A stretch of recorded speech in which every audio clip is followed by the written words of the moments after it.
Hello students, आप सबको अपने चैनल साइंस जंक्शन में स्वागत करती हूँ। आज का ये वीडियो क्लास 10th का साइंस एनसीईआरटी अध्याय 3 धातु एवं अधातु पढ़ेंगे।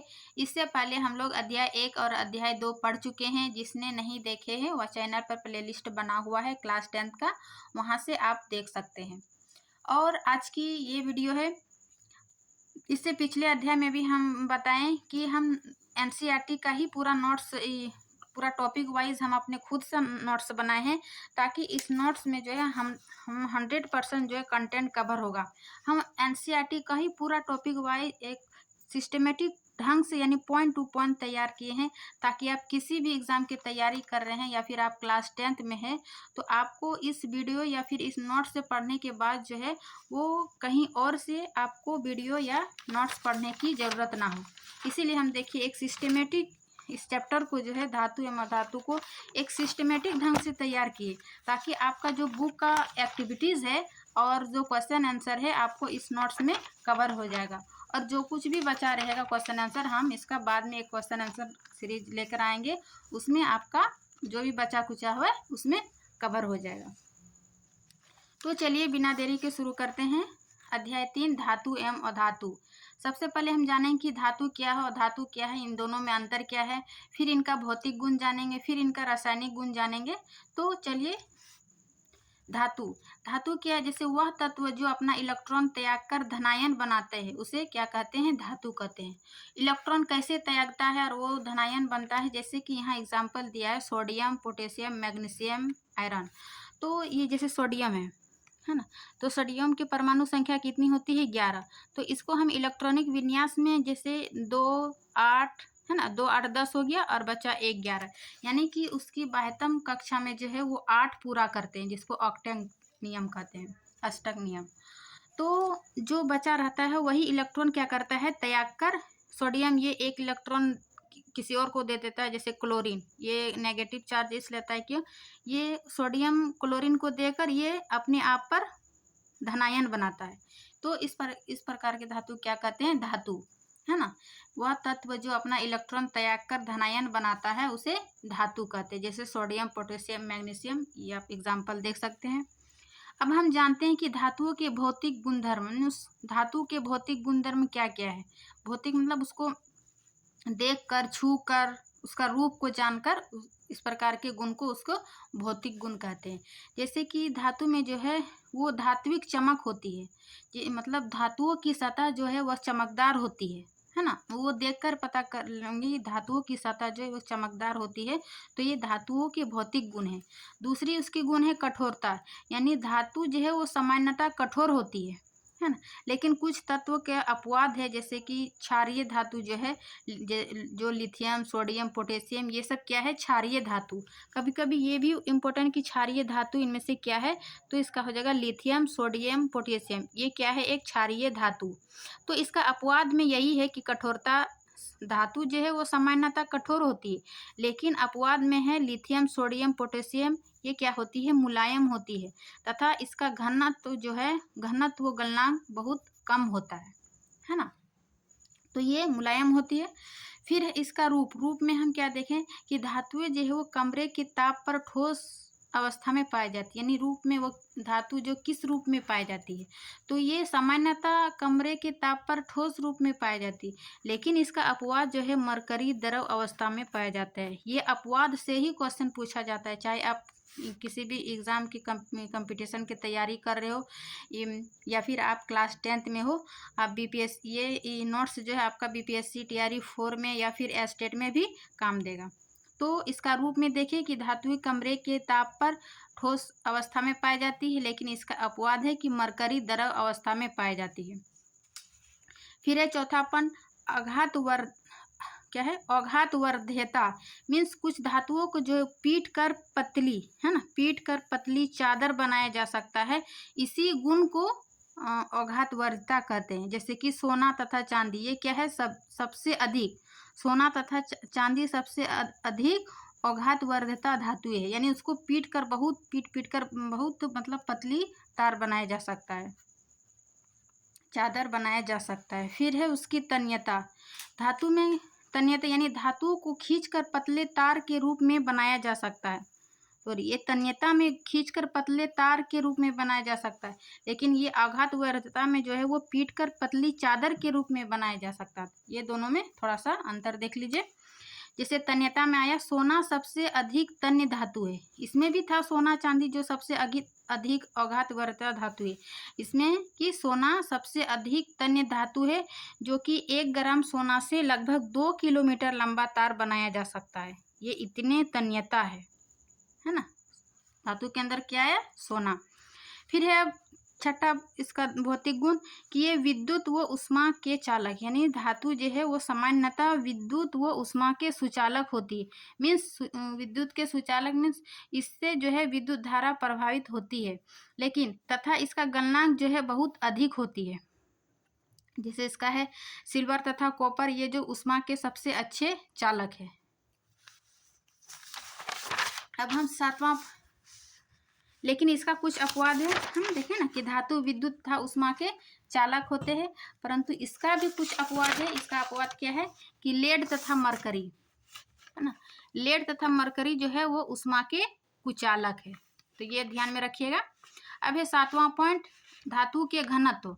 घनत्व क्या होता है? सामान्यतः अधिक घनत्व व उच्च गलनांक की होती है। धातु जो है वो सामान्यतः अधिक घनत्व व उच्च गलनांक की होती है, लेकिन इसका अपवाद है कि गैलियम एवं सीजियम, है ना। गैलियम एवं सीजियम का गलनांक जो है वो बहुत कम होती है, इसीलिए इसको हथेली पर रखने पर क्या होता है? ये पिघल जाता है, क्योंकि इसका गलनांक बहुत कम होता है। फिर है आठवां, ध्वनिक मीन्स उससे जो आवाज उत्पन्न होता है। धातु जो है कठोर सतह से टकराने पर आवाज पैदा कर होती है, मतलब आवाज का निर्माण होता है, तो उसको इस गुण को ध्वनिक कहते हैं। जैसे स्कूल की घंटी जो धातु की बनी होती है, उसको बजाने पर कैसे टन टन की आवाज आती है, तो धातु जो है वो किसी कठोर सतह से टकराने से वो आवाज पैदा करती है। फिर है 9वां पॉइंट, ऑक्साइड। अधिकतर धातुएं जो है क्षारीय ऑक्साइड बनाती है, जैसे कि मैग्नीशियम है ना। मैग्नीशियम एक धातु है, तो वो ऑक्सीजन के साथ मिलकर क्या बनाता है? वो ऑक्साइड, यानी ये अधिकतर धातुएं क्षारीय ऑक्साइड बनाती है। मैग्नीशियम ऑक्साइड, सोडियम ऑक्साइड, इस प्रकार का ऑक्साइड बनाता है। अब हम जानते हैं अधातु। धातु के भौतिक गुण देख लिए, अब अधातु देखते हैं कि वह तत्व जो इलेक्ट्रॉन ग्रहण कर ऋणायन बनाता है, उसे अधातु कहते हैं। जैसे कि हम सोडियम वाला में देखें पॉजिटिव, है ना, इलेक्ट्रॉन त्याग कर, है ना, इलेक्ट्रॉन त्याग कर क्या बनाया? धनायन। और वही जो क्लोरीन, इसके साथ सोडियम और क्लोरीन हमेशा ये क्यों रहता है? क्योंकि इसके साथ जो पॉजिटिव है ये नेगेटिव, यानी ये एक इलेक्ट्रॉन इससे ले लेता है। चूंकि इसका 17 है तो इसका बाहरी कक्षा में 7 रहता है, तो इसको 8 पुराने के लिए, है ना, इससे सोडियम का 1 इलेक्ट्रॉन ले लेता है। तो जो इलेक्ट्रॉन लेता है ना, ग्रहण करता है, तो वो ऋणायन बनाते हैं, और इसी को क्या कहते हैं? अधातु। इसका एग्जाम्पल देख सकते हैं, carbon, nitrogen, oxygen, sulphur, chlorine, तो ये अधातु में आ जाता है। अब हम अधातु के भौतिक गुण देखते हैं कि इसका क्या क्या गुण है। अधातु में जो है वो धात्विक चमक नहीं होती है। धातु में हम क्या देखें कि इसका धात्विक चमक होती है, और अधातु में धात्विक चमक नहीं होती। लेकिन इसका अपवाद क्या है? आयोडीन। आयोडीन क्या है? एक चमकदार अधातु है ना। और अधातु में हम क्या अपवाद देखें? धातुओं की सतह जो है चमकदार होती है, जबकि अधातुओं में धात्विक चमक नहीं होती है। दूसरा पॉइंट है कि अधातुओं में कठोरता नहीं पाई जाती, जबकि धातुओं में क्या देखें कि कठोरता पाई जाती है, और अधातुओं में कठोरता नहीं पाई जाती है। फिर है तीसरा पॉइंट, इसका कठोरता नहीं पाई जाती, लेकिन इसका एक अपवाद है कि हीरा सबसे कठोर अधातु है ना। ये बहुत बार एग्जाम पूछता है। हीरा जो है वो सबसे कठोर अधातु है, लेकिन अधातुएं कठोरता नहीं पाई जाती है सामान्यतः। फिर तीसरा पॉइंट है कि इसका रूप, यानी अधातु जो है वो किस रूप में पाई जाती है। तो अधातु जो है, जैसे ब्रोमीन एक ऐसे अधातु है जो द्रव अवस्था में पाई जाती है, बाकी सब ठोस या गैस अवस्था में पाई जाती है। यानी कहने का सेंस यह है कि अधातु जो है वो तीनों अवस्था में पाई जाती है, ठोस, द्रव या गैस। लेकिन द्रव में जो सिर्फ ब्रोमीन, है ना, सिर्फ ब्रोमीन जो है वो अधातु द्रव अवस्था में पाई जाती है, जब बाकी सब ठोस या गैस अवस्था में पाई जाती है। वही हम धातु में देखें कि कमरे के ताप पर सभी क्या था, ठोस अवस्था में पाए जाते, लेकिन इसका मरकरी जो है वो द्रव अवस्था में पाया जाता है। ये अंतर याद रखिएगा, धातु में अपवाद है मरकरी का और अधातु में हीरा का, जो कि सबसे कठोर धातु है। हीरा का गलनांक तथा क्वथनांक जो है वो बहुत अधिक है, ये भी पॉइंट याद रखिएगा। अब हम कार्बन, जिसको अप्रूप है, कार्बन का अप्रूप जानते हैं कि कार्बन ऐसी अधातु है जो विभिन्न रूपों में विद्यमान रहती है। मीन्स कार्बन जो है वह एक ऐसी अधातु है, कार्बन सबसे पहले क्या है, अधातु है, और इसके जो है विभिन्न रूपों में पाई जाती है, इसीलिए कार्बन का कई रूप है, इसीलिए अप्रूप बोला जाता है। प्रत्येक रूप को जो है वो अप्रूप कहते हैं। इसका जैसे कि कार्बन का एक है हीरा, दूसरा है ग्रेफाइट, तो ये प्रत्येक रूप को उसका अप्रूप कहेंगे, है ना। तो और हीरा जो है वे विद्युत का कुचालक होता है, ये भी क्वेश्चन पूछा जाता है, और ग्रेफाइट जो है वो विद्युत का सुचालक होता है। ये बहुत बड़ा डिफरेंट है और आपको कॉम्पिटिटिव एग्जाम की दृष्टि से बहुत इम्पोर्टेंट है। फिर चौथा, अधातुओं में जो है वो अघात वर्धता नहीं होती है। मीन्स अघात वर्धता में हम क्या देखें, जिसको पीटकर पतली चादर बनाया जा सकता है, तो ये धातु के गुण था, लेकिन अधातुओं में ऐसा नहीं है। फिर है पांचवा, अधातुओं में तन्यता नहीं होती, मीन्स उसको खींचकर पतला तार बनाया जा सकता था धातु में, लेकिन अधातुओं में तन्यता नहीं होती है। फिर है छठा पॉइंट कि अधातुओं में विद्युत व उष्मा के कुचालक होते हैं। धातु क्या था, विद्युत व उष्मा के सुचालक, लेकिन अधातुओं में विद्युत व उष्मा के कुचालक होते हैं। लेकिन धातु में एक अपवाद था, लेड तथा मरकरी का, जो कि उष्मा के कुचालक है। तो ये थी धातु एवं अधातु, और पॉइंट है वो छठा पॉइंट था। सातवां पॉइंट देखते हैं कि सामान्यतः अधातु में जो है उसका अधातुओं में घनत्व व गलनांक कम होती है, जबकि धातुओं में हम देखें कि उसका घनत्व व गलनांक अधिक होती है।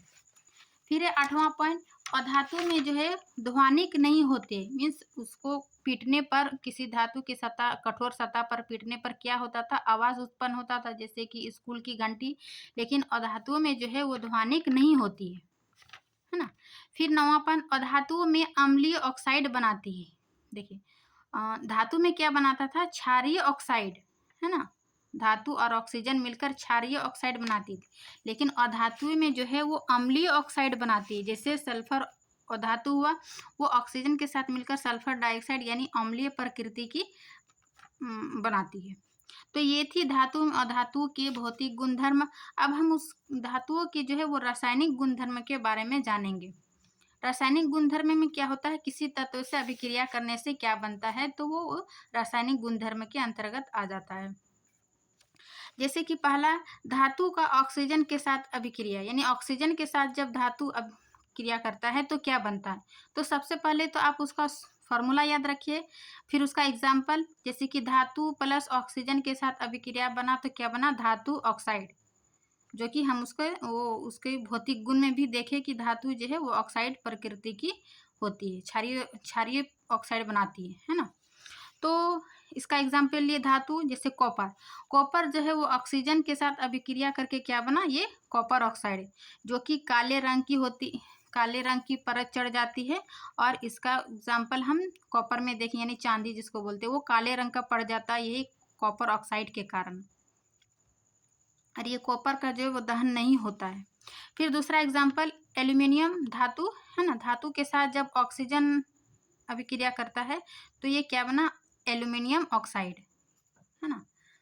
फिर कुछ धातु और अधातु तत्वों के बारे में, जैसे कि यदि पोटेशियम एवं सोडियम जो है ऑक्सीजन के साथ अभिक्रिया करता है तो वो आग लग जाती है। क्यों, क्योंकि ये पोटेशियम, इसीलिए पोटेशियम और सोडियम को जो है वो केरोसिन तेल में डुबा कर रख सकते हैं। ये बहुत एक्टिव, मतलब पोटेशियम और धातु बहुत अभिक्रियाशील धातु है, सबसे अधिक अभिक्रियाशील धातु में भी हम पढ़ाएंगे आगे। तो यहाँ पर जानिए कि पोटेशियम और सोडियम जो है उसको खुला में नहीं रख सकते हैं, इसका कारण है कि ऑक्सीजन के साथ मिलकर ये आग लगा देती है, इसलिए इसको केरोसिन तेल में डुबाकर रखते हैं। फिर है, गर्म करने पर आयरन का दहन नहीं होता है, लेकिन बर्नर की ज्वाला में लौह चूर्ण डालने पर तेजी से जलने लगता है। ये मतलब एनसीईआरटी का एक फैक्ट है, आप इसको याद रखिए कि गर्म करने पर जो है वो आयरन का दहन नहीं होता है, लेकिन बर्नर की ज्वाला से लौह चूर्ण डालने पर तेजी से जलने लगता है। फिर आगे चांदी एवं सोना जो है वो अत्यंत अधिक ताप पर भी ऑक्सीजन के साथ अभिक्रिया नहीं करते हैं, है ना। चांदी एवं सोना जो है वो अत्यंत अधिक ताप पर भी ऑक्सीजन के साथ अभिक्रिया नहीं करते हैं, तो ये फैक्ट है। फिर धातु ऑक्साइड की प्रकृति क्षारकीय होती है, अभी देखिए हम उसका भौतिक गुण में। फिर अधिकांश धातु ऑक्साइड जो है वो जल में अघुलनशील है। धातु ऑक्साइड जो है वो अधिकांश धातु ऑक्साइड क्या होता है, जल में अघुलनशील, लेकिन कुछ धातु ऑक्साइड जो है वो जल में घुलकर क्षार प्रदान करते हैं, यानी कि जो जल में घुलनशील नहीं होता, जो जल में नहीं घुलता है, उसको क्या कहते हैं, वो क्षार प्रदान करते हैं। जैसे कि सोडियम ऑक्साइड जल के साथ अभिक्रिया करके क्या बना, सोडियम हाइड्रोक्साइड। ये क्या है, जल में घुलनशील है ना। तो ये जल में घुलनशील करके क्या बनाए, ये क्षार बनाए। सब एक चैप्टर दूसरे से रिलेटेड है, यानी कि हम इसके पिछले अध्याय 2 में भी हम देखे क्षार, है ना। क्षार क्या है, जो जल के साथ घुल जाता है तो घुलनशील होता है, जो क्षार धातु ऑक्साइड। फिर है पोटेशियम ऑक्साइड जल के साथ अभिक्रिया करके क्या बना, पोटेशियम हाइड्रोक्साइड। यानी ये क्या है, ये जलीय है, यानी जल में ये घुलनशील है, तो इसी जल में घुलनशील को क्षार प्रदान करते हैं। फिर आगे एक ऑक्साइड है उभयधर्मी ऑक्साइड, ये तो बहुत इंपॉर्टेंट है, हर एग्जाम में लगभग पूछ दिया जाता है इसे कि उभयधर्मी ऑक्साइड क्या है। तो उभयधर्मी ऑक्साइड जो है वो ऐसे धातु ऑक्साइड जो अम्ल तथा क्षारक दोनों से अभिक्रिया करके क्या बनाता है, लवण तथा जल बनाता है ना। लवण तथा जल बनाता है, तो उसे क्या कहते हैं, उभयधर्मी ऑक्साइड। ऐसे धातु ऑक्साइड जो अम्ल तथा क्षारक दोनों से अभिक्रिया करके लवण तथा जल बनाता है या जल प्रदान करते हैं, तो उसको उभयधर्मी ऑक्साइड कहते हैं। जैसे कि इसका एग्जांपल देख सकते हैं, एल्यूमिनियम Al2 एल्यूमिनियम ऑक्साइड और प्लस हाइड्रोक्लोरिक अम्ल, ये दोनों से अभिक्रिया करके क्या बना, एल्यूमिनियम क्लोराइड प्लस जल, है ना। तो ये एल्यूमिनियम क्लोराइड ये क्या है, लवण, और ये क्या है, जल प्रदान किया। उसी प्रकार Al2O3 को भी देख सकते हैं, सोडियम हाइड्रोक्साइड के साथ अभिक्रिया करके क्या बना, सोडियम एल्यूमिनेट, है ना, NaAlO2 प्लस जल, लवण प्लस जल का निर्माण हुआ। तो इस प्रकार के अभिक्रिया को क्या कहेंगे, उभयधर्मी ऑक्साइड, जो कि अम्ल तथा क्षारक दोनों से अभिक्रिया करें। ये है HCl अम्ल है, और ये क्या है, क्षारक, और ये क्या है, अम्ल। तो दोनों से अभिक्रिया करके क्या बना, लवण और जल, लवण और जल, दोनों अभिक्रिया में वही है, लवण और जल।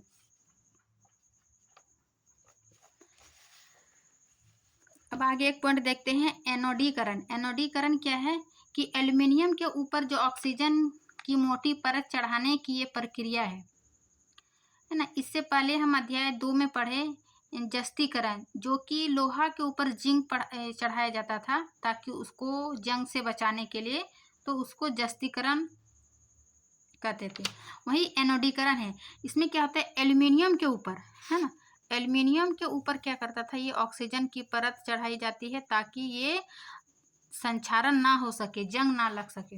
एल्युमिनियम ऑक्साइड के ऑक्सीजन के संपर्क में आने पर क्या होता है, ये एल्युमिनियम ऑक्साइड की पतली परत जम जाती है, जिससे एल्युमिनियम की जंग लग जाती है ना।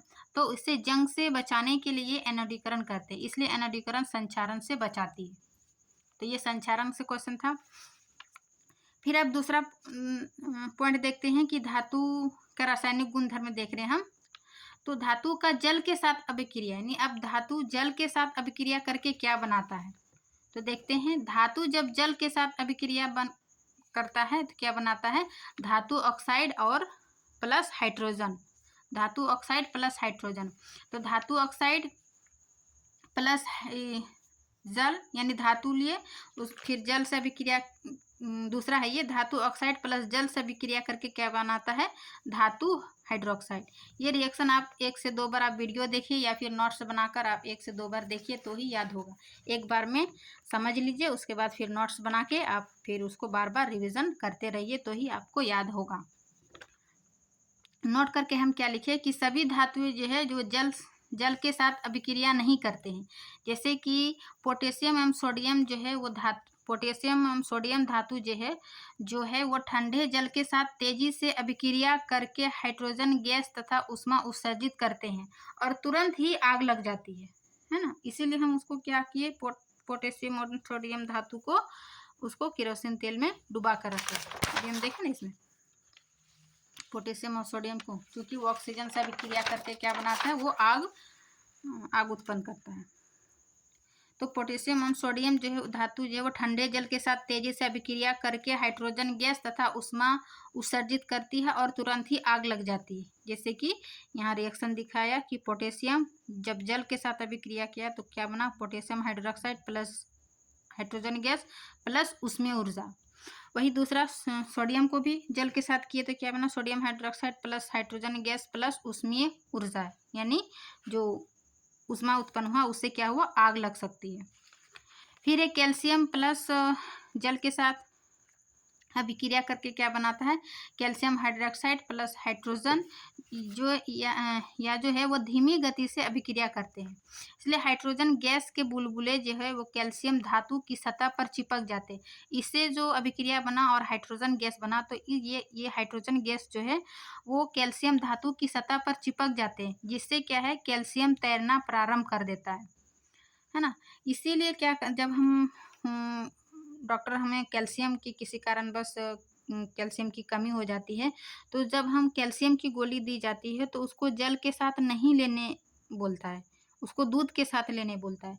इसलिए क्योंकि ये कैल्शियम जो है वो जल के साथ अभिक्रिया करके जो हाइड्रोजन गैस बनाया, तो वो हाइड्रोजन गैस जो है धातु की सतह पर चिपक जाते हैं और जिस कारण कैल्शियम तैरने लगता है, तो उसको दूध के साथ डॉक्टर लेने के लिए सलाह देता है। तो यही कारण है। अब इसका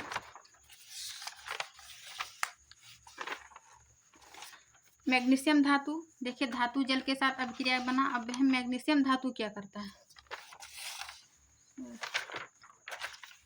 मैग्नीशियम धातु जो है वो ठंडे जल के साथ अभिक्रिया नहीं करता है, परंतु यह गर्म जल के साथ अभिक्रिया करता है। ये आपका एनसीईआरटी का एक्टिविटीज दिया हुआ है और उस एक्टिविटीज को ही मैंने एग्जाम्पल के तौर पर लिखे हैं कि मैग्नीशियम जो है वो ठंडे जल के साथ अभिक्रिया नहीं करता है, परंतु यह गर्म जल के साथ अभिक्रिया करता है। जैसे मैग्नीशियम जो है जल के साथ अभिक्रिया करके क्या बना, magnesium hydroxide plus hydrogen gas. यह भी तैरता है कैल्शियम के समान, क्योंकि ये हाइड्रोजन गैस बनाया है ना। हाइड्रोजन गैस फिर क्या करेगा, कैल्शियम में जाके चिपक जाएगा और वो तैरना शुरू कर देगा, यानी यह भी तैरता है कैल्शियम के समान ही। ये मैग्नीशियम भी जल के साथ तैरता है जब इसको अभिक्रिया करवाते हैं जल के साथ। तो अब एल्यूमिनियम, आयरन एंड जिंक के साथ क्या है कि ये तीनों धातु जो है ना तो ठंडे जल और ना ही गर्म जल से अभिक्रिया करते हैं। तो ये क्या करते हैं, जब ना तीनों जो है एल्यूमिनियम, आयरन एंड जिंक, ये ना तो ठंडे जल से अभिक्रिया करते हैं और ना ही गर्म जल से, तो बल्कि यह भाप से अभिक्रिया करके धातु ऑक्साइड प्लस जल देता है ना। जल के साथ अभिक्रिया नहीं करता है, ना ही ठंडा जल और ना ही गर्म जल। ये क्या करते हैं, ये भाप से अभिक्रिया करके धातु ऑक्साइड प्लस हाइड्रोजन गैस देता है। जैसे कि एल्यूमिनियम प्लस जल, वो अभिक्रिया करके क्या बनाया, मतलब भाप के रूप में, ये Al2O3 प्लस हाइड्रोजन गैस। वही Fe लोहा जल भाप के साथ, यहाँ भाप के रूप में लेंगे, ना ठंडा जल लेंगे और ना गर्म जल लेंगे। ये क्या लेंगे, भाप से अभिक्रिया करके Fe3O4 प्लस 4 हाइड्रोजन गैस। तो ये तीनों का इसका गुण था। फिर हम इसका और कुछ तत्व देखेंगे, जैसे लेड, कॉपर और Au यानी गोल्ड और Ag सिल्वर जैसी धातुएं जो है वो जल के साथ बिल्कुल अभिक्रिया नहीं करती है।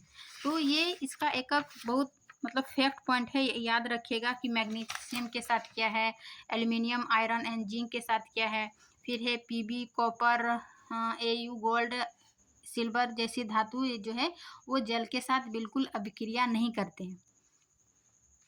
अब धातु के अम्ल के साथ अभिक्रिया, तीसरा पॉइंट है इसका रासायनिक गुणधर्म में कि धातु जो है वो अम्ल के साथ क्या अभिक्रिया बनाता है। तो धातु तनु अम्ल के साथ अभिक्रिया करके क्या बनाया, लवण प्लस हाइड्रोजन गैस, है ना। जैसे धातु एक धातु के साथ हम इसका एग्जाम्पल लेते हैं नाइट्रिक अम्ल का HNO3। ये दोनों अभिक्रिया करके क्या बनाया, हाइड्रोजन गैस, सॉरी ना, लवण प्लस हाइड्रोजन गैस बनाता है। लेकिन जब नाइट्रिक अम्ल के साथ अभिक्रिया करता है तो यह हाइड्रोजन गैस नहीं बनाता है। इसका क्या कारण है, क्योंकि नाइट्रिक अम्ल जो है वह एक प्रबल ऑक्सीकारक है, इसलिए हाइड्रोजन को ऑक्सीकृत कर जल में बदलता है ना। हाइड्रोजन गैस जो है वो ऑक्सीकृत कर देता है और वो जल में बदल जाता है, और ये स्वयं क्या बनाता है, जैसे नाइट्रस ऑक्साइड NO3 में अपचयित हो जाता है। तो ये सिर्फ नाइट्रिक अम्ल के साथ अभिक्रिया नहीं करते हैं, हाइड्रोजन गैस नहीं बनाता है, बाकी जितने भी तनु अम्ल है उसके साथ अभिक्रिया करके लवण प्लस हाइड्रोजन गैस देता है। एक और है एक्वारेजिया, है ना। एक्वारेजिया जिसको रॉयल जल भी कहते हैं, ये क्या है, इसमें ये अनुपात पूछा जाता है एग्जाम्पल में, ये नोट कर लीजिए, बहुत ही इम्पोर्टेंट है कि इसमें क्या क्या मिक्स रहता है और उसका अनुपात क्या रहता है। जैसे एक्वारेजिया, इसमें क्या रहता है, HCl और HNO3 यानी हाइड्रोक्लोरिक अम्ल और ये नाइट्रिक अम्ल, इसका अनुपात होता है 3:1, यानी हाइड्रोक्लोरिक अम्ल जो है वो 3 होता है और नाइट्रिक अम्ल इसका अनुपात 1 होता है। यानी ये दोनों को मिलाकर ये एक ताज़ा मिश्रण होता है जो कि सोना एवं प्लेटिनम को गलाने में समर्थ है। अकेले सोना को नहीं गला सकता है पानी, लेकिन जब इसके मिश्रण को इस अनुपात में यानी 3:1 में ताज़ा मिश्रण में गोल्ड और प्लेटिनम को गलाने में ये एक्वारेजिया जो है समर्थ है, बाकी कोई गोल्ड को नहीं गला सकता है।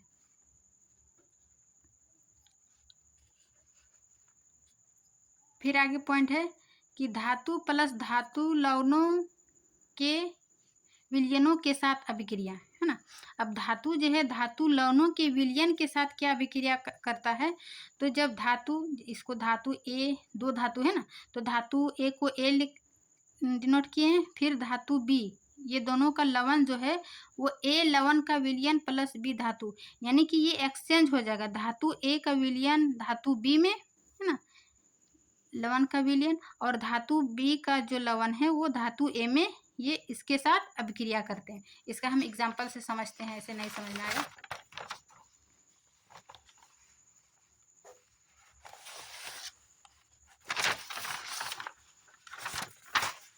एक मिनट से,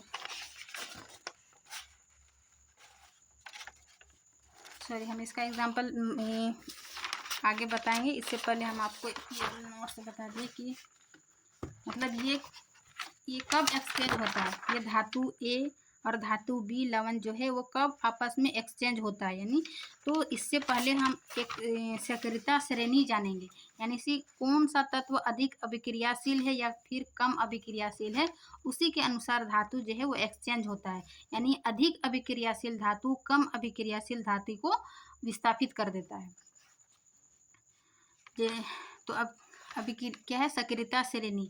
सक्रियता श्रेणी क्या है, वह सक्रियता श्रेणी वह सूची है जिसमें धातुओं की क्रियाशीलता को अवरोही क्रम में व्यवस्थित किया जाता है, यानी कि अवरोही मतलब घटते क्रम, है ना। अवरोही मीन्स घटते क्रम, यानी अधिक से कम की ओर। जैसे एक टेबल दिया हुआ है, आप इस टेबल को याद कीजिए और उसी के अनुसार धातु जो है विस्थापित होगा। इसको याद करने के लिए हम एक ट्रिक बनाए हैं, आप इस ट्रिक को फॉलो कर सकते हैं या फिर आप अपने से भी ट्रिक बना सकते हैं। ये ट्रिक हम अपने से बनाए हैं, जैसे कि सबसे अधिक अभिक्रियाशील धातु क्या है, पोटेशियम सोडियम, इसका हम धातु के भौतिक गुण में भी देखें, है ना। Calcium, magnesium, aluminium, zinc, iron, Pb lead, H hydrogen, copper, Hg mercury, Ag gold, Ag silver, Au gold. इसको याद करने के लिए हम एक ट्रिक बनाए हैं, क्या है, कालू नाम का माली आलू जरा फीका पकाता है चाचा। अब क्या है, कालू से हम इसको डिनोट करेंगे के, यानी पोटेशियम, नाम से ना Na सोडियम, का से कैल्शियम, माली से मैग्नीशियम, आलू से एल्यूमिनियम, जरा से जिंक, फीका से आयरन Fe, पकाता है PH है H, और यहाँ चाचा हम इसलिए लिखे, यहाँ तक तो हो गया। कालू नाम का माली आलू जरा फीका पकाता है, यहाँ तक आ गया। अब आगे जैसे CHA चा, चा लिख दे। C से हो गया कॉपर, है ना, H से हो गया Hg, A से हो गया Ag और A से फिर चा, है ना, A से Ag, A से Au, गोल्ड। तो ये आप ट्रिक को लिख लीजिए और याद रखिएगा। कालू नाम का माली आलू जरा फीका पकाता है चाचा। सोडियम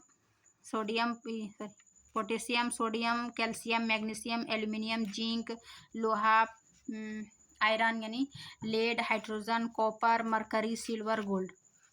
अब ये जो है सबसे अधिक अभिक्रियाशील धातु इधर ऊपर हुआ, सबसे अधिक अभिक्रियाशील सोडियम, पोटेशियम, कैल्शियम, मैग्नीशियम।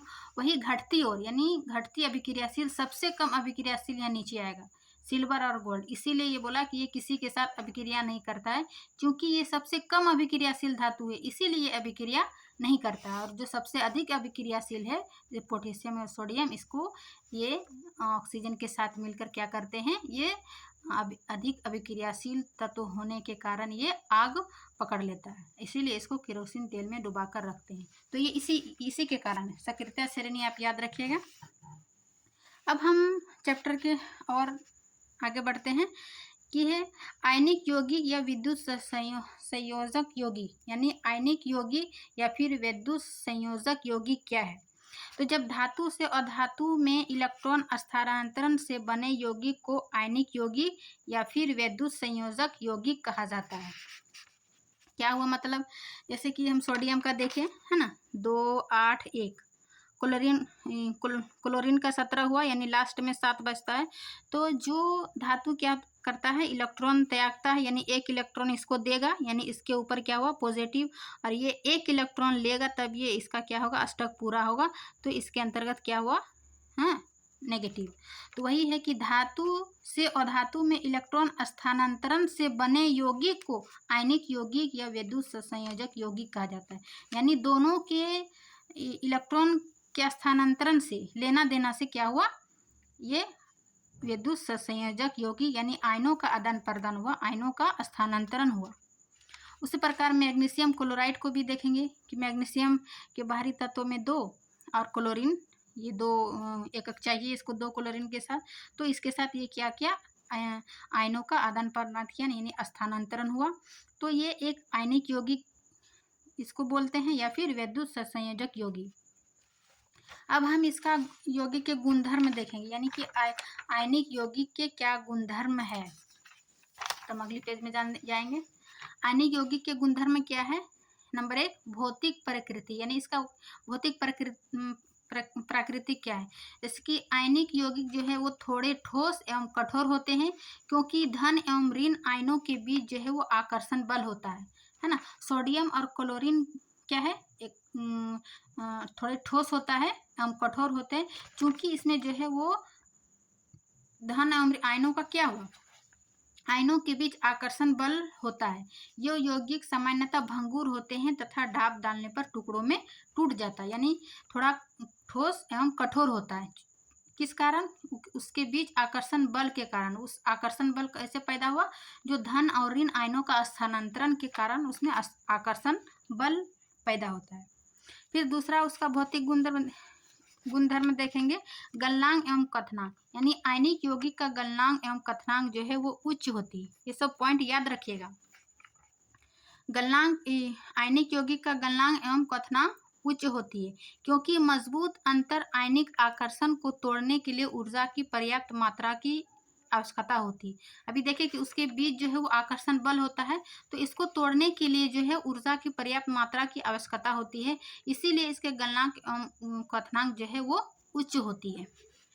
फिर तीसरा पॉइंट है कि घुलनशीलता है, यानी कि आयनिक यौगिक जो है उसकी घुलनशीलता का क्या गुणधर्म है कि विद्युत संयोजक यौगिक जो है वो सामान्यतः जल में घुलनशील तथा केरोसिन, पेट्रोल आदि जैसे विलायकों में अविलय होते हैं। यानी कि आयनिक यौगिक का जो है गुण वो सामान्यतः जल में घुलनशील होता है, यानी वो सामान्यतः जल में घुलता है, लेकिन केरोसिन तेल, पेट्रोल आदि में के विलायकों में जो है वो अविलय होता है, यानी कि उसमें घुलनशील नहीं होता है। फिर इसका चौथा पॉइंट देखते हैं कि विद्युत चालकता, ठोस अवस्था में जो है वो आयनिक यौगिक विद्युत का चालन नहीं करता है ना, नहीं। ठोस अवस्था में क्या है, आयनिक यौगिक विद्युत का चालन नहीं करता है, क्योंकि ठोस अवस्था में जो है वो मजबूत संरचना के कारण आयनों की गति संभव नहीं है ना, इसी कारण ये विद्युत का चालन नहीं करता है। गलित अवस्था में जो है विद्युत का चालन करते हैं, क्योंकि आयन जो है वो स्वतंत्र रूप से गमन करता है। चूंकि गलित अवस्था में जो है विपरीत आवेश वाले आयनों के मध्य स्थिर विद्युत आकर्षण बल ऊष्मा के कारण कमजोर पड़ जाता है। तो ये थी विद्युत चालकता यानी आयनिक यौगिकों के गुणधर्म। अब हम आगे पढ़ते हैं खनिज, यानी कि आपका चैप्टर रासायनिक गुणधर्म के बाद आता है धातुओं से प्राप्ति, यानी धातुओं से क्या क्या प्राप्त होता है, तो है खनिज, है ना। पृथ्वी के भूपर पट्टी में जितने भी प्राकृतिक रूप से पाए जाने वाले तत्व या उसको यौगिक को खनिज कहते हैं। यानी हमें जो भी पृथ्वी से प्राप्त होती है प्राकृतिक रूप से, उसको हम क्या कहेंगे, खनिज कहते हैं। लेकिन खनिज के साथ साथ और भी चीज हमें ऊपर पट्टी यानी पृथ्वी से हमें शुद्ध सोना या फिर शुद्ध लोहा, क्रोमियम यानी कोई भी शुद्ध धातु नहीं मिलता है। उसके साथ जो है बहुत अधिक मिट्टी और भी मतलब छोटा छोटा टुकड़े कंकड़ सब मिला रहता है। तो उसका डिफिनेशन देखेंगे कि खनिज जो है, सबसे पहले तो खनिज जो भी पृथ्वी से हमें भूपर पट्टी से प्राकृतिक रूप से मिला, उस यौगिक को या तत्व को खनिज कहते हैं। फिर एक पॉइंट है अयस्क। अयस्क क्या है, खनिजों में कुछ विशेष धातु काफी मात्रा में होती है, यानी जो खनिज के साथ जो सबसे अधिक मात्रा हुआ वो धातु जो काफी मात्रा में होती है, जिसे निकालना लाभकारी होता है। इन खनिजों को ही अयस्क कहते हैं। जैसे कि हम खनिज से निकालते हैं कोयला के साथ भी और अधिक उसमें कुछ मिला हुआ होगा, लेकिन जो अधिक मात्रा में होगा वो क्या होगा, धातु होगा, और उसको निकालना लाभकारी होता है। इन खनिजों को ही क्या कहेंगे, अयस्क कहेंगे। अब इस अयस्क में भी और कुछ पाया जाता है। अब क्या पाया जाता है देखेंगे, इसको गैंग कहते हैं। पृथ्वी से खनिज अयस्कों से मिट्टी, रेत आदि जैसी औषधियाँ होती है, जिन्हें गैंग कहते हैं। अब इन गैंग को भी हटाते हैं अयस्क से, तब हम उसको शुद्ध खनिज प्राप्त होता है। अब उसके निकालने की विधि भी हम जानेंगे। उसके निकालने विधि के अलग अलग तत्व, जैसे हम अभी अभिक्रिया सक्रियता श्रेणी में देखें कि निम्न अभिक्रियाशीलता के आधार पर धातुओं का वर्गीकरण, यानी अभिक्रियाशीलता के आधार पर धातुओं का वर्गीकरण हम 3 तरह से कर सकते हैं। एक है निम्न अभिक्रियाशील धातु, दूसरा है मध्यम अभिक्रियाशील धातु, और तीसरा है उच्च अभिक्रियाशील धातु। तो उच्च अभिक्रियाशील में सबसे हम ऊपर में क्या देखें, कालू नाम का माली, यानी potassium, sodium, calcium magnesium, aluminium, ये क्या है, उच्च अभिक्रियाशील धातु। इसको हम कैसे अलग कर सकते हैं, तो इसको विद्युत अपघटन विधि से अलग करते हैं। इसका हम डिटेल बताएंगे, अभी थोड़ा सा जान लेते हैं। फिर मध्यम अभिक्रियाशील में क्या है ना, आलू जरा फीका पकाता, यानी कि zinc, Fe iron, Pb lead और कॉपर, ये मध्यम अभिक्रियाशील धातु में आया। इसको जो है इसके कार्बन के उपयोग से अपचयन करते हैं, है ना। इसको कार्बन के उपयोग से अपचयन करते हैं। अपचयन कैसे करते हैं, भर्जन और निस्तारण विधि से इसको अलग करते हैं।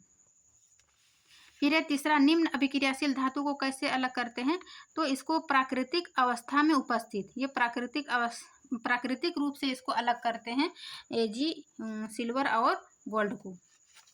एक चार्ट हम देख लेते हैं कि किसको किस विधि से अलग करते हैं। जैसे ये अयस्क हुआ, पृथ्वी में सबसे पहले क्या मिला, खनिज से हम क्या निकाले, फिर अयस्क से हम क्या करेंगे, गैंग को हटाएंगे, है ना। जो भी अशुद्धियाँ है, मिट्टी कंकड़ वगैरह, उसको हटाएंगे। तो उसको हटाने के लिए अयस्क को क्या करते हैं, इसका सांद्रण करते हैं। तो ये तीन विधि हुआ, उच्च अभिक्रियाशील धातुओं में, मध्य अभिक्रियाशील धातु में, और तीसरा है निम्न अभिक्रियाशील धातु में।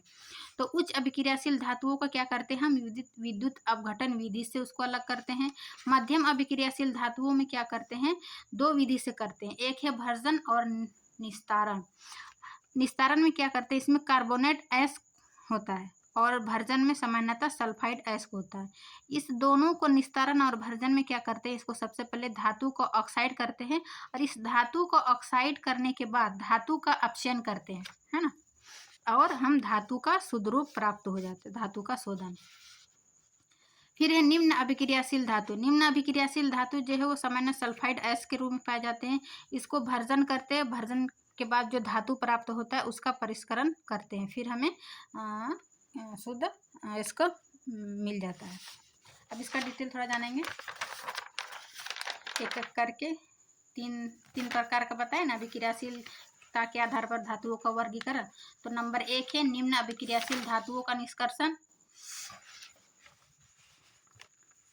ये क्या है, सक्रियता श्रेणी के नीचे आने वाली धातु क्या है, नीचे आने वाली धातु ऑक्साइड को केवल गर्म करने से ही धातु प्राप्त किया जा सकता है, यानी वही प्राकृतिक अवस्था में बताए जो निम्न अभिक्रियाशील जैसे गोल्ड और सिल्वर, इसको क्या करते हैं, केवल गर्म करने से ही धातु प्राप्त किया जा सकता है। जैसे कि इसी ने Hg है ना, Hg क्या है, मरकरी। मरकरी को जब ऑक्सीजन के साथ अभिक्रिया करके उसमें ताप देते हैं तो ये क्या बना, मरकरी ऑक्साइड प्लस ये सल्फर डाइऑक्साइड। ये क्या हुआ, भर्जन विधि। भर्जन मतलब भर्जन विधि इसको बोलेंगे। तो ये गर्म करने से ही ये हमें क्या बना, धातु प्राप्त हो गया। फिर जो ये Hg जो ऑक्साइड हुआ तो इसको फिर ताप देंगे, उस ताप से क्या होगा, Hg अलग हो जाएगा, ऑक्सीजन अलग हो जाएगा, यानी Hg जो है यानी मरकरी जो है अपचयित हो जाते हैं। अपचयित मीन से इसमें ऑक्सीजन जो है वो निकल जाता है, रिड्यूस हो जाता है, उसको अपचयित कहेंगे। इस प्रकार कॉपर सल्फेट का भी ऑक्सीजन के साथ अभिक्रिया बनाएंगे तो पहले कॉपर ऑक्साइड बनाएगा, फिर copper oxide plus sulphur dioxide बनाएगा, फिर इसको और अधिक ताप देंगे तो क्या होगा, कॉपर प्लस सल्फर डाइऑक्साइड ये अलग अलग हो जाएगा, यानी इस प्रकार हमें कॉपर धातु प्राप्त हो जाएगा और सल्फर डाइऑक्साइड अलग हो जाएगा। तो ये निम्न अभिक्रियाशील धातुओं का निष्कर्षण था जो कि केवल गर्म करने से ही प्राप्त किया जाता है। पहले उसको ताप देकर उसको ऑक्साइड बनाते हैं, फिर उस ऑक्साइड को और अधिक ताप देते हैं तो वो धातु अपचयित होकर अलग अलग हो जाता है ना। जैसे कॉपर और Hg में देखिए, यहाँ सिनेबार इस लिखे कि ये मरकरी का जो है ये इसका अयस्क है ना, मरकरी का अयस्क को सिनेबार कहते हैं। अब दूसरा है मध्यम अभिक्रियाशील धातुओं का निष्कर्षण। निम्न अभिक्रियाशील धातुओं का निष्कर्षण देखें। दूसरा है मध्यम अभिक्रियाशील धातुओं का निष्कर्षण। इसमें क्या होता है, सक्रिय श्रेणी के मध्य में आने वाली धातु प्रायः सल्फाइड या कार्बोनेट एस के रूप में पाई जाती है। अब आपको याद रखना होगा कि मध्यम अभिक्रियाशील धातु में क्या क्या था, zinc, Fe, iron, Pb lead और कॉपर, ये 4 तत्व है मध्यम अभिक्रियाशील धातु। इसका हम कैसे सल्फाइड या कार्बोनेट एस के रूप में पाई जाती है। तो इसको 2 विधि से अलग करते थे, भर्जन और निस्तारण। भर्जन में क्या होता था, जैसे जिंक सल्फेट है ना, जिंक सल्फाइड, उसको ऑक्सीजन के साथ अभिक्रिया करके उसमें ताप देते हैं तो जिंक ऑक्साइड बना, जिंक ऑक्साइड और सल्फर डाइऑक्साइड। फिर उसको गर्म करके जिंक ऑक्साइड को और अधिक गर्म करेंगे तो वो धातु जो है वो अलग अलग हो जाता है, जो कि हम इसमें निम्न अभिक्रियाशील धातुओं में देखें। तो ये थी भर्जन विधि। वही निस्तारण विधि में जो है वो कार्बोनेट के रूप में पाई जाती है, जैसे जिंक कार्बोनेट। इसको और अधिक ताप देंगे तो zinc oxide plus carbon dioxide gas बनेगा। फिर यही जिंक ऑक्साइड को और अधिक ताप देंगे तो ये जिंक अलग, यानी जिंक हमें धातु प्राप्त होगा और ऑक्सीजन, कार्बन डाइऑक्साइड ये सब अलग हो जाएगा। तो ये थी भर्जन और निस्तारण, जो कि मध्यम अभिक्रियाशील धातुओं के निष्कर्षण के लिए यूज किया जाता है। फिर धातु ऑक्साइड से धातु प्राप्त करने के लिए धातु का अपचयित होना पड़ेगा, जैसे कार्बन के साथ, यानी कि ये जो धातु ऑक्साइड है उसको फिर अपचयित होना पड़ेगा, यानी उसको और अधिक ताप देते हैं तो क्या होता है, अपचयित हो जाता है। यानी जिंक ऑक्साइड जो है प्लस कार्बन, इसको अधिक और ताप देंगे तो क्या हुआ, ये जिंक जो है वो अपचयित हुआ, यानी इससे ऑक्सीजन हट गया, रिड्यूस हो गया। तो ये जिंक प्लस कार्बन मोनोऑक्साइड, ये CO अलग अलग तत्व प्राप्त हुआ। अब हम तीसरा देखते हैं कि इससे पहले एक रिएक्शन है आपके NCERT बीच में कि थर्मिट अभिक्रिया। थर्मिट अभिक्रिया क्या है, इसका यूज एग्जाम में बीपीएससी में ही पूछा गया है, सीआरई 2 या 1 में से कुछ। ये क्या है, आयरन ऑक्साइड यानी Fe2O3 के साथ एल्युमिनियम की अभिक्रिया का उपयोग जो है वो रेल की पटरी एवं मशीनरी पुर्जों की दरारों को जोड़ने के लिए किया जाता है। इस अभिक्रिया को थर्मिट अभिक्रिया कहते हैं, है ना। आयरन ऑक्साइड को जब एल्युमिनियम के साथ अभिक्रिया करके उसका उपयोग कहाँ करते हैं, रेल की पटरियों एवं मशीनों की पुर्जों की दरारों को जोड़ने के लिए किया जाता है। इसी अभिक्रिया को क्या कहेंगे, थर्मिट अभिक्रिया। जैसे कि Fe2O3 प्लस 2 एल्यूमिनियम के साथ अभिक्रिया किए तो क्या हुआ, Fe2Fe प्लस Al2O3 और उष्मा उत्पन्न हुआ। इसी को रेल की पटरियों में उसको दरारों को जोड़ने के लिए किया जाता है और इस रिएक्शन को थर्मिट अभिक्रिया कहेंगे। अब तीसरा है कि उच्च अभिक्रियाशील धातुओं का निष्कर्षण, यानी उच्च अभिक्रियाशील धातुओं में क्या क्या आया, sodium, potassium, calcium, magnesium, aluminium, ये सब याद रखिएगा। तो सक्रियता श्रेणी के ऊपर स्थित धातुओं को उच्च अभिक्रियाशील धातु के श्रेणी में रखा गया है, जिस चार्ट में हम देखें, क्योंकि यह अत्यंत अभिक्रियाशील होती है। इन धातुओं को विद्युत अपघटन द्वारा अलग किया जाता है, जैसे कि सोडियम, मैग्नीशियम, कैल्शियम, एल्यूमिनियम, है ना। ये क्या होता है, विद्युत अपघटन में क्या होता है, जैसे सोडियम क्लोरीन, सोडियम ये पॉजिटिव हुआ क्योंकि ये इलेक्ट्रॉन त्यागा, है ना, ये इलेक्ट्रॉन दूसरे को दिया तो इसके ऊपर पॉजिटिव चार्ज हुआ। तो कैथोड जो है, जो ये जितना भी नेगेटिव तत्व है वो कैथोड की ओर जमा हो जाता है, और जो एनोड है वो जितना भी पॉजिटिव तत्व है वो एनोड की ओर जमा हो जाता है। जैसे कि हम इसमें इन फिगर से समझ सकते हैं कि धातुओं का परिकर्षण यानी कि विद्युत अपघटन विधि में क्या होता है। एक सबसे पहले एक टेंट लेता है, इस टेंट में जो कॉपर सल्फेट का लिक्विड भरा होता है, लिक्विड भरा, और इसमें दो रोड एनोड और कैथ को एक बैटरी से जोड़ दिया जाता है, जो कि यहाँ एक कुंजी है ना, एक बैटरी से जोड़ दिया दो रॉड को कैथोड और एनोड से। अब हम ये याद रखेंगे कि कैथोड में जो है जितना भी ऋणात्मक तत्व है वो यहाँ पर जमा होगा, और जो भी पॉजिटिव है ना, पॉजिटिव यानी धनात्मक है वो एनोड की ओर, और जितना भी ऋणात्मक है वो कैथोड की ओर। अब पॉजिटिव जो है इसमें इसके नीचे यानी एनोड के नीचे जितना भी अपद्रव तत्व है यानी जो भी अशुद्ध धातु हो वो एनोड पर जमा हो जाता है, और जितना भी शुद्ध है ना प्योर तत्व जो है वो कैथोड के नीचे जमा हो जाता है। तो ये उच्च अभिक्रियाशील धातु जो है sodium, potassium, calcium, magnesium, aluminium, इसको इस विधि से उसको अलग किया जा सकता है, विद्युत अपघटन विधि से। जो ये कि यहाँ पर अशुद्ध धातु एनोड पर जमा हो जाता है, और शुद्ध धातु जो है वो कैथोड के नीचे यानी कैथोड रॉड के नीचे आकर जमा हो जाता है। तो ये थी विद्युत अपघटन यानी धातुओं का परिष्करण। अब हम चैप्टर के लास्ट की ओर आ गए, संक्षारण। संक्षारण क्या है, अध्याय 1 में भी हम इसके बारे में कुछ पढ़े हैं।